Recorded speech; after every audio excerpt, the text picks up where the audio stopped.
बिस्मिल्लाहिर्रहमानिर्रहीम। अस्सलाम वालेकुम। Welcome to my YouTube channel. हमने स्टार्ट किया हुआ है पाकिस्तान अफेयर की सीरीज़ को। आज उसका लेक्चर नंबर 34 है। आज का जो टॉपिक है वो है क्रिप्स मिशन 1942। लेकिन लेक्चर स्टार्ट करने से पहले please don't forget to like and share and subscribe my channel.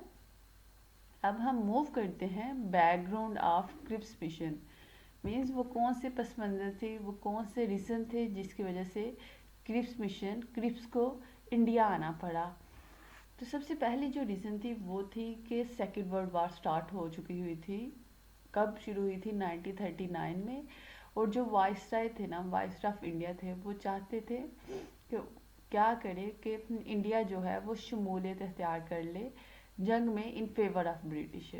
इसीलिए उन्होंने क्या किया कि 1939 को विदाउट कंसल्ट्रेशन ऑफ इंडिया उन्होंने क्या किया कि खुद से कह दिया कि जो इंडिया है वो सपोर्ट कर रहा है ब्रिटिश को वार में।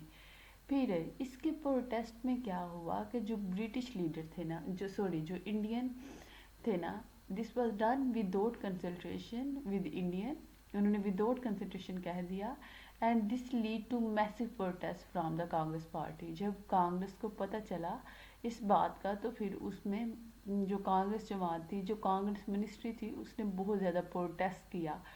और इसी प्रोटेस्ट में the party leader who were heading 7 provincial government, जो हुकूमत कर रहे थे उस वक्त, उन्होंने क्या किया, फिर इसके रिस्पॉन्स में रिज़ाइन कर दिया अपनी पोस्ट से और वो गवर्नमेंट से हट गए। तो पहली रीज़न ये थी कि वो चाहते थे कि क्या करे, ब्रिटिश चाहता था कि इंडिया हमें जंग में सपोर्ट करे। उसके रिस्पॉन्स में क्या किया कि उन्होंने सपोर्ट नहीं किया, रिज़ाइन कर दिया तो ब्रिटिश मिनिस्ट्री। सेकेंड रीज़न क्या थी कि जापान जो था वो अटैक्स कर रहा था। Japan had already attack Pearl Harbor on 7 दिसंबर 1941। अब जापान ने अटैक किया है पर्ल हार्बर पर, कब? 1941 में। और वो ये कौन सी जगह थी? ये अमेरिका की नेवल बेस थी और उसने उस पर अटैक किया और उसे कंप्लीटली डिस्ट्रॉय कर दिया था। अब उसी वजह से जब उन्होंने डिस्ट्रॉय किया तो उसने टेक ओवर कर लिया फिलिपाइन को और मलेशिया को and came to the border of Assam. और वो कहाँ पहुँच चुका हुआ था? अब जापान असम के बॉर्डर पर पहुँच चुका हुआ था और वो इजीली कैपेबिलिटी रखता था कि वो किस पर? इंडिया पर अटैक कर सकता था। Japan could easily attack India. तो इस चीज़ की जो थी ना, वो ब्रिटिश को बहुत ज़्यादा टेंशन थी कि कहीं ये ना हो कि हम जंग में मसरूफ़ हों और दूसरी तरफ जापान अटैक करके उसको अपने कंट्रोल में ले ले इंडिया को। तो इस सिचुएशन को चेक करने के लिए फिर ब्रिटिश ने क्या किया, सर स्टीफन क्रिप्स को ना भेजा, कहाँ पर? इंडिया पर भेजा, चेक करने के लिए सिचुएशन और इंडियन को कन्वेंस करने के लिए कि वो कापरेट करे किनके साथ? ब्रिटिश के साथ जंग में। सेकेंड रीज़न ये थी क्रिप्स मिशन की इंडिया आने की। उसके बाद जो थर्ड रीज़न थी वो थी फेलियर ऑफ अगस्त ऑफर। अब फेलियर ऑफ अगस्त ऑफर क्या था? मैं ऑलरेडी प्रीवियस जो लेक्चर है वो इस पर बना चुकी हूँ कंप्लीट डिटेल के साथ। अब फेलियर ऑफ अगस्त ऑफर, अब जो अगस्त ऑफर था ना वो भी सेम इसी पर था कि जो इंडिया है वो कॉपरेट करे किसके साथ? ब्रिटिश के साथ वार में। लेकिन उन्होंने क्या किया था? उन्होंने रिजेक्ट कर दिया था इस ऑफ़र को। उन्होंने कहा था हम इसको एक्सेप्ट नहीं करेंगे।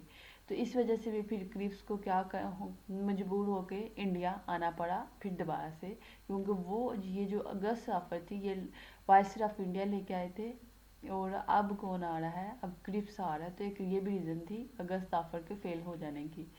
लास्ट बट नॉट लीस्ट, अब जो ब्रिटिश था वो फेस कर रहा था प्रेशर किसकी तरफ से? यूएसए की तरफ से और बाकी जो अलाइड लीडर थे ना उनकी तरफ से। वो चाहते थे, बाकी जो थे वो चाहते थे कि तुम लोग इतनी जो हुकूमत कर रहे हो वो ही तुम लोगों को सपोर्ट नहीं कर रहे। तो वो फिर इसी वजह से भी, प्रेशर की वजह से भी वो चाहते थे। उन्होंने फिर क्या किया कि वो चाहते थे कि हमें इंडिया सपोर्ट करे बाकी अलाइड ग्रुप के प्रेशर की वजह से। तो उन्होंने इसी रीज़न के लिए, के लिए फिर सर सर क्रिप्स को क्या किया? इंडिया भेजा सिक्योर करने के लिए Indian corporation for the allied war efforts के इंडिया जो है वो किसके साथ है, अलाइड के साथ है।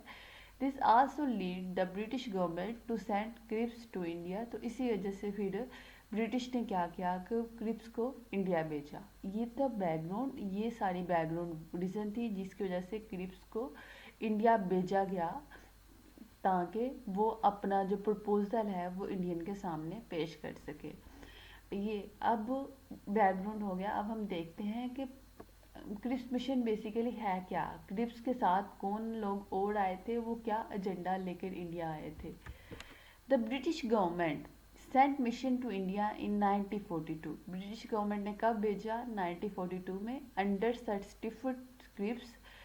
कौन इसके हेड कौन थे, सर स्टीफर्ड क्रिप्स, और उनके साथ कौन थे, the Lord Privy Seal, to achieve Hindu Muslim consensus on some constitutional arrangement. एक वो क्या लेके आए थे, हिंदू और जो मुस्लिम है ना उनकी बाहमी रजामंदी कॉन्स्टिट्यूशनल अरेंजमेंट के लिए। एंड और सबसे मेन जो एजेंडा था वो कन्वेंस करने आए थे इंडियन को कि वो सपोर्ट करें ब्रिटिश को और पोस्टपोन कर दें ये जो अपनी स्ट्रगल है, जो उनको मौका मिला हुआ था ना, क्योंकि वो हिंदू और मुस्लिम जो थे ना उनको मौका मिल गया था, क्योंकि जो ब्रिटिश था वो बिजी था वार में, तो उनको उनके पास मौका था कि वो क्या कर सके, वो ब्रिटिश से फ्रीडम ले सके। तो उन्होंने इसी सिलसिले में बहुत सी स्ट्रगल शुरू कर दी थी। तो वो रिक्वेस्ट करने आए थे, उनको मनाने आए थे कि वो सपोर्ट करें और ये जो स्ट्रगल इन्होंने शुरू कर दी है इनको क्या कर दे, उनको एंड कर दे टिल सेकेंड वर्ल्ड वार के ख़त्म होने तक। कब, जब तक सेकेंड वर्ल्ड वार ख़त्म नहीं होती तब तक ये अपनी एक्टिविटीज़ को ख़त्म कर दे। तो इसी सिलसिले में फिर क्या हुआ, क्रिप्स जो थे वो पहुँचे दिल्ली मार्च 22। कब ये पहुँचे, मार्च 22 1942 में। उन्होंने मीटिंग की बहुत से लीडिंग इंडियन पॉलिटिशियन में, जिसमें हिंदू और मुस्लिम दोनों शामिल थे, जैसे Jawaharlal Nehru, Abdul Kalam Azad, Quaid Azam, sir Sikandar Hayat and etcetera etcetera. और भी बहुत से जो पॉलिटिकल लीडर थे उनके साथ उन्होंने मुलाकात की, और उन्होंने मुलाकात करके अपना जो मेन एजेंडा था, जो मेन बात थी, वो डिलीवर करने की कोशिश की। In the meeting Cripps try to plead his case before these politician leader and try to convince. उनके सामने जो अपना एजेंडा था और जिसके लिए वो आए थे इंडिया, वो सामने रखा और उन्हें कन्वेंस करने की कोशिश की कि वो एक्सेप्ट करें हमारे इस प्रपोजल को। अब इसलिए क्रिप्स मिशन जो था वो इंडिया आया, एक प्रपोजल लेके आया। अब देखते हैं वो प्रपोजल है क्या, उस प्रपोजल में क्या क्या पॉइंट थे, क्या क्या मकसद था, ऑब्जेक्टिव क्या था इस प्रपोजल का, वो चेक करते हैं। तो अब प्रपोजल क्या था, प्रपोजल क्या था कि ड्यूरिंग द वार के अंदर the British would retain their hold on India. जो ब्रिटिश है वही इसका हेड है। आप ये जो स्ट्रगल कर रहे हो आज़ादी की, इनको क्या कर दो, इसको जंग के बाद ले जाओ, तब तक ब्रिटिश ही अपना होल्ड रिटेन रखेगा इंडिया पर। वंस द वार फिनिश, एक दफ़ा जंग ख़त्म हो जाए, India would be granted dominant status. India को खुद ब खुद विदाउट एनी स्ट्रगल हम उसे क्या दे देंगे, डोमिनेंट स्टेटस दे देंगे, with complete external and internal autonomy. हम कंप्लीट उनको खुद ब खुद दे देंगे। It would however be associated with the United Kingdom and dominated by the common alliance to the crown। हम उन्हें क्या कर देंगे, हम डोमिनेंट स्टेटस खुद ही दे देंगे, कंप्लीट पावर दे देंगे। सिर्फ वो उन्होंने शर्त क्या रखी कि हम अपने पास क्या रखेंगे, सिक्योरिटी जो है वो बेसिस अपने पास रखेंगे, सिक्योरिटी पर्पस जो है वो अपने पास रखेंगे, बाकी कंप्लीट ऑटोनॉमी दे दी जाएगी इंडिया को, कंप्लीट डोमिनेंट स्टेटस दे दिया जाएगा, लेकिन आफ्टर वार।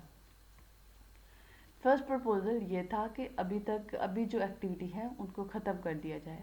सेकंड जो प्रपोजल था, प्रपोजल के अंदर जो पॉइंट था वो था at the end of the war ख़त्म होने के बाद a constitutional assembly would be set up, एक कॉन्स्टिट्यूशनल असेंबली बनाई जाएगी। क्योंकि हम लोग ने 1935 से जब इसका स्टार्ट किया तो एक ही चीज़ का शोर है कि क्या है, सॉरी नेहरू रिपोर्ट से हमने स्टार्ट किया है कि कॉन्स्टिट्यूशन मेकिंग हो रही है। अभी तक कॉन्स्टिट्यूशन 1942 आ गया है लेकिन कॉन्स्टिट्यूशन नहीं बना। तो उन्होंने क्या कह रहे हैं कि हम एक कॉन्स्टिट्यूशन असेंबली बनाएंगे और जिसमें जितनी भी पावर है कॉन्स्टिट्यूशन बनाने की वो इंडियन को दे दी जाएंगी, with the power to frame the future constitution of India. वो अब अपना कॉन्स्टिट्यूशन इंडियन खुद बनाएंगे। The member of the assembly were to be elected based on proportional representation. क्या है, प्रोपोर्शनल रिप्रेजेंटेशन को इलेक्ट कर लिया जाएगा हर प्रोविंस से, और जो प्रिंसली स्टेट है would also be given the representation in the constitution assembly. और जो प्रिंसली स्टेट है उनको भी परमिशन दी जाएगी कि वो भी पार्टिसिपेट करें कॉन्स्टिट्यूशन असेंबली में फॉर मेकिंग कॉन्स्टिट्यूशन। तो ये सेकंड उनका प्रपोजल का पॉइंट था। अब थर्ड क्या है, थर्ड ये था कि the province not agreeing to the new constitution, जो प्रोविंस इस नए कॉन्स्टिट्यूशन से एग्री नहीं करता वुड हैव द राइट, उसके पास हक है कि वो अपने आप को इससे अलूफ कर ले, keep them self out the propose union, वो खुद को सेपरेट बना ले, वो अपने आप को सेपरेट कर दे। Such province would also be entitled to create their own separate union, वो अपनी सेपरेट यूनियन बना सकता है, उसके पास राइट है। The British government would also invite them to join the commonwealth, और इसके साथ साथ ब्रिटिश जो था वो इनवाइट कर रहा था कॉमनवेल्थ में भी। अब पहला पॉइंट क्या था कि अपने आप को दूर रखो, ये जो इंडिपेंडेंस वाली स्ट्रगल है ना, इससे ब्रिटिश से इंडिपेंडेंट लेंगे हम, जंग के बाद आपको खुद ब खुद डोमिनेट स्टेटस दे देंगे। सेकंड क्या था, कॉन्स्टिट्यूशन असेंबली बनाई जाएगी। थर्ड क्या है, थर्ड जो पॉइंट था कि अगर कोई प्रोविंस राजी नहीं है इस कॉन्स्टिट्यूशन के साथ तो वो अपना कॉन्स्टिट्यूशन खुद बना सकता है अपने आप को अलग करके। अब जो फोर्थ पॉइंट था वो था during the war and interim government comprising of different parties of India would be constituted, जो उनकी गवर्नमेंट है ना वो डिफरेंट पार्टी से बनेगी। However defence and external affair would be so responsibility of viceroy, लेकिन जो डिफेंस और एक्सटर्नल अफेयर है ना वो किसके अंडर रहेंगे, वो वाइसराय के अंडर रहेंगे, वो उसी की रिस्पॉन्सिबिलिटी है टैकल करने की। ये थे ग्रिप्स मिशन का प्रपोजल, और इसके अंदर ये पॉइंट्स रख दिए गए थे इंडियन के सामने उनको कन्वेंस करने के लिए। अब उनको कन्वेंस किया, अब इसकी क्या इम्पोर्टेंस रही, पॉइंट्स रख दिए। अब पॉइंट्स रखने के बाद किसी चीज़ की इम्पोर्टेंस होती है, क्या उन्होंने, क्या ये फ़ायदेमंद थे, क्या इसकी इसकी इम्पोर्टेंस चेक करते हैं कि ग्रिप्स मिशन की इम्पोर्टेंस क्या रही। पहली दफ़ा for the first time the British government acknowledge Indian right to be our dominants, पहली दफ़ा इंडियन जो ब्रिटिश गवर्नमेंट ने है ना उसने डोमिनेंट्स की बात की थी, पहली दफ़ा उन्होंने माना था इस राइट को। सेकंड क्या था, क्योंकि ये इस दफ़ा ये खुद वो ऑफ़र दे रहे हैं कि हम जंग के बाद आपको डोमिनेंट स्टेटस दे देंगे। उसके बाद जो सेकंड इम्पोर्टेंट थी सिग्निफिकेंट थी वो थी Indian could frame their own constitution, कि ये भी इंडियन को ब्रिटिश ने ये भी उनको राइट दे दिया था कि इंडियन अपना कॉन्स्टिट्यूशन खुद बनाए। Third the proposal of giving freedom to the province to be a separate union, और जो प्रोविंसेस थे ना उनको परमिशन दे दी गई थी कि अगर तो वो राजी नहीं है तो वो अपने आप को सेपरेट कर सकते हैं, turn over to be a model of a country partition 1947, खुद को अलहदा कर सकते हैं जिस तरह पार्टीशन हुई थी 1947 में, सेम उसी तरह प्रोविंस जो राजी नहीं है वो खुद को अलहदा कर सकते हैं। उसके बाद the right to seat from the Commonwealth indicate full sovereignty at the latest stage, क्या थी कि राइट दिया जाएगा सीट करने के लिए फ्रॉम द कॉमनवेल्थ थे।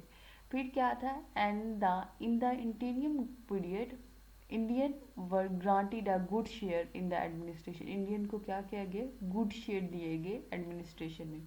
ये रही सिग्निफिकेंस जिसको ब्रिटिश ने खुद माना कि ये चीज़ें हम आपको करेंगे, उनको मेहनत करने की कोशिश नहीं इस दफ़ा करनी पड़ी, उन्होंने खुद ब खुद ये जो चीज़ें थी वो मान ली, उन्होंने राइट्स दे दिए अलहदा कंट्री के बनाने के, कॉन्स्टिट्यूशन बनाने के, उन्होंने मान लिया डोमिनेंट स्टेटस देने के, गुड शेयर्स देने के, सॉवरेनिटी देने के, ये सारे जो थे ये इसकी सिग्निफिकेंट थी। इससे पहले ब्रिटिश जो था इन चीज़ों को एक्सेप्ट नहीं था कर रहा।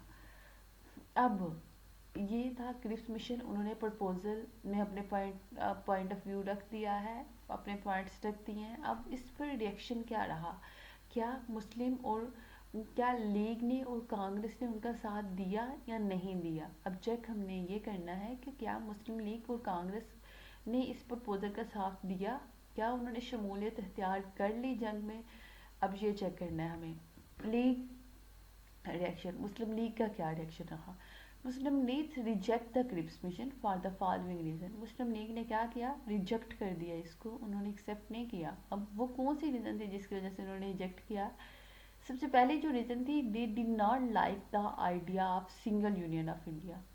क्योंकि मुसलमान तो चाहते थे कि सेपरेट कर दिया जाए इंडिया को, मुसलमान को सेपरेट कर दिया जाए और हिंदुओं को सेपरेट कर दिया जाए। लेकिन इस प्रपोजल में क्या आइडिया दिया जा रहा है कि एक इंडिया को क्या करना है, एक यूनियन बनाया जाएगा। तो उनको ये आइडिया पसंद नहीं आया। Next, they protest against the method for the constitutional assembly. और उनको कॉन्स्टिट्यूशन जो असेंबली का मेथड है ना, वो भी लाइक नहीं किया। Creation and also against the procedure to decide on the province accession to the Indian union है। और ये भी जो मेथड के हर जो भी प्रोविंस है वो अपने आप को अलहदा कर सकता है, ये भी उनको आइडिया पसंद नहीं आया। तो इस वजह से उन्होंने फिर क्या किया कि इसके खिलाफ इसको क्या किया, रिजेक्ट कर दिया। पहला क्या था, सिंगल यूनियन का, इंडिया को सिंगल यूनियन बनाने का और अपने आप को डोमिनेट देने में डिफेंस में और किस में, एक्सटर्नल अफेयर में। तो क्योंकि देखा जाए तो मेन जो काम होते हैं वो यही होते हैं और उसमें फिर ब्रिटिश ही क्या हेडशिप कर रहा है। तो उनको ये आइडिया पसंद नहीं आया। उसके बाद कॉन्स्टिट्यूशन असेंबली जो कॉन्स्टिट्यूशन मेकिंग है ना, वो उसको बनाने का तरीका, क्योंकि उसमें ज़्यादातर तो कॉन्स्टिट्यूशन जो बनाएंगे तो ज़्यादातर तो हिंदू होंगे। और इसके साथ साथ उन्होंने ये भी कह दिया कि अब हर कोई कहेगा कि हमने लैदा होना है, हर कोई, तो ये तो लड़ाई ही ख़त्म नहीं होनी। तो उनको जो मुस्लिम थे ना, उनको ये आइडिया पसंद नहीं आया, ये जो कॉन्स्टिट्यूशनल मेकिंग असेंबली थी। कांग्रेस, वो था मुस्लिम लीग का रिएक्शन। मुस्लिम लीग ने क्या किया, जो क्रिप्स मिशन था उसको रिजेक्ट कर दिया। अब कांग्रेस का क्या रिएक्शन रहा? Indian national Congress also rejected, इन्होंने भी रिजेक्ट कर दिया क्रिप्स मिशन को कुछ रीज़न की वजह से। वो रीज़न क्या थी? Indian National Congress was against the province's right to separate from the union as this was demanding to the national unity. अब जो इंडियन थे वो नेशनल यूनिटी चाहते थे, वो चाहते थे कि जो इंडियन है, जो हिंदुस्तान है, उसको तोड़ा ना जाए। जैसे कि मुसलमान, मुस्लिम लीग और हिंदू में लड़ाई भी क्या थी कि मुस्लिम जो थे वो सेपरेट कंट्री की डिमांड कर रहे थे, हिंदू नहीं चाहते थे कि हिंदुस्तान को डिवाइड किया जाए। तो अब तो ये राइट दे दिया जा रहा था इस प्रपोजल के मुताबिक, जो प्रोविंस चाहता है कि जो नहीं इसको मानता वो अपना सेपरेट यूनियन बना सकता है। तो उनको ये जो आइडिया था, ये जो प्रपोजल का पॉइंट था, इस वजह से भी इन्होंने इसे क्या कर दिया था, रिजेक्ट कर दिया था क्रिप्स मिशन को। नेक्स्ट जो पॉइंट था कि they were also against the governor general power being retain as against him being only constitutional head. उसके बाद ये जो आइडिया था कि गवर्नर जनरल जो है वो हेड रहेगा किसका, डिफेंस का और एक्सटर्नल अफेयर्स का, और इसके साथ साथ कॉन्स्टिट्यूशनल हेड भी रहेगा। तो इसकी वजह से भी उन्होंने क्या किया, फिर इसको रिजेक्ट किया। Third, they also protest to the lack of share in defence, क्योंकि डिफेंस में ज़्यादातर शेयर किसके थे, ब्रिटिश के थे, उनके अंडर था सारा डिफेंस। अब जब भी बात होती है, अगर आपका डिफेंस स्ट्रॉन्ग नहीं होगा तो आप क्या कर सकते हो, आपका मुल्क स्ट्रॉन्ग नहीं है, तो अब सारा डिफेंस किसके पास था, ब्रिटिश के पास था। तो डेट्स वाई उन्होंने इस रीजन से भी इस प्रपोजल को रिजेक्ट कर दिया था। Last but not least, there was no concrete plan for the immediate transfer of power. अब कोई प्लान भी नहीं था, सिर्फ बातें थी कि हम ट्रांसफ़र पावर्स कर देंगे, कोई प्लान नहीं दिया गया। सिर्फ बातों में कहा जा रहा है कि हम जंग के बाद ये क्या कर देंगे, अपनी पावर्स जो हैं वो आपको दे देंगे, लेकिन कोई प्रपोजल, कोई काम नहीं हो रहा, सिर्फ बातों बातों में था, कोई प्लान नहीं था। तो क्योंकि इस तरह के पहले तो जंग अज़ीम अव्वल के बाद भी हुए थे ना, तो इस वजह से भी उन्होंने क्या किया कि ये एक बहवाई बातें हैं, हम नहीं मानते। तो कांग्रेस ने इस वजह से भी क्या किया, इसको रिजेक्ट कर दिया क्रिप्स मिशन को। अब रिजेक्ट तो हो गया, अब क्या क्या रीज़न रही जिसकी वजह से रिजेक्ट हुआ। हमने रीज़न तो बताएं कि कांग्रेस ने अलहदा रीज़न दी, अब मुस्लिम ने अलहदा रीज़न दी, लीग ने अलहदा दी। अब दोनों की मेन रीज़न क्या थी? सबसे पहले जो रीज़न थी वो थी डिवीजन ऑफ द नेशन, ये कौम को डिवाइड कर रही थी। कभी तो राइट दे रही थी कि जो प्रोविंस चाहता है वो अलहदा हो जाए। The proposal put up the point of division. अब इंडियन को डिवीजन का, तो जिसकी वजह से जो था independent status which was against unity, तो यूनिटी के ये खिलाफ था, तो इस सबसे पहला पॉइंट ये था। फिर no time limit for the dominant status, अब कोई टाइम लिमिट नहीं रखी गई, नहीं बताया गया कि कब दिया जाएगा, जंग के बाद कितने अर्सा लगेगा डोमिनेंट स्टेटस देने को, ये कुछ नहीं, ये सिर्फ बातें बातें थी। कोई टाइम लिमिट नहीं दिया गया कि जंग अगर हम जीत जाते तो हम इतनी देर बाद आपको डोमिनेंट स्टेटस दे देंगे, ये कुछ नहीं था हुआ, बस सिर्फ बातें हो रही थी। लास्ट जो रीज़न थी इस क्रिप्स मिशन को फेल होने की, वो थी representation of princely state nominated. अब वो नॉमिनेटेड जो स्टेट है उनको भी परमिशन दी गई कि वो भी कॉन्स्टिट्यूशन असेंबली में पार्ट ले सकती हैं। तो इस वजह से the people of the principal were denied the right of elect to representation of their own. वो अपने रिप्रेजेंट को नहीं तो कर सकते, they would be nominated by the ruler, क्योंकि रूलर ही उसे नॉमिनेट करता है। तो इस वजह से भी क्या हुआ, क्रिप्स मिशन जो था वो फेल हो गया। और इसको क्या किया गया, इनका जो प्रपोजल था उसको रिजेक्ट कर दिया गया। और सेकंड जो जंग अजीम है उसमें जो हिंदू थे, जो इंडियन की तरफ से पार्टिसिपेशन नहीं की गई। ये था आज का लेक्चर, होपफुली आपको पसंद आया होगा। अगर आपको किसी किस्म की कोई कन्फ्यूजन हो आप कमेंट बॉक्स में पूछ सकते हो। अल्लाह हाफिज़, फ़ी अमान अल्लाह।